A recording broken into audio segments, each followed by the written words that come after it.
அனைவருக்கும் வணக்கம். நான் உங்க சாண்டில் லோகேஷ். என்னோட பழைய வீடியோக்களை பார்த்த சில பேர் சந்தனத்தை பத்தி இவ்வளவு பேசுறியப்பா, யாருப்பா நீ அப்படின்னு என்னோட அடையாளத்தை பத்தி தெரிஞ்சுக்க விரும்பினாங்க. அவங்களுக்காக நான் இதை சொல்றேன். தமிழ்நாடு சந்தன மரம் மற்றும் செம்மர விவசாயிகள் சங்கம் அப்படின்னு ஒண்ணு இருக்குது. நான் அந்த சங்கத்தோட மாநில இணை ஒருங்கிணைப்பாளரா இருக்கிறேன். சரி, இப்ப விஷயத்துக்கு வருவோம். விவசாயிகள் சந்தன சாகுபடி செய்யறதுக்கு தயங்குறதுக்கு உண்டான பல காரணங்களை பத்தி நாம தொடர்ந்து பேசிக்கிட்டே வரோம். அரசு நடைமுறைகள், திருட்டு அப்படிங்கறத தாண்டி இது ஒரு நீண்டகால பயிர். அதாவது 20 வருட சாகுபடி காலத்தை கொண்டது.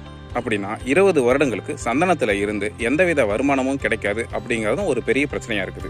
இதுவும் விவசாயிகள் இதை சாகுபடி செய்யறதுக்கு தயங்குறதுக்கு மிக முக்கியமான காரணமா இருக்குது. அதனால சந்தனத்துல இருந்து ஒரு இடைக்கால வருமானமோ அல்லது ஒரு ஆண்டு வருமானம் வர்றதுக்கு உண்டான வாய்ப்பு இருந்தாலோ அல்லது அந்த வாய்ப்பை உருவாக்கினாலோ இன்னும் நிறைய விவசாயிகள் சந்தன சாகுபடியில இறங்குறதுக்கு வாய்ப்பு இருக்குது.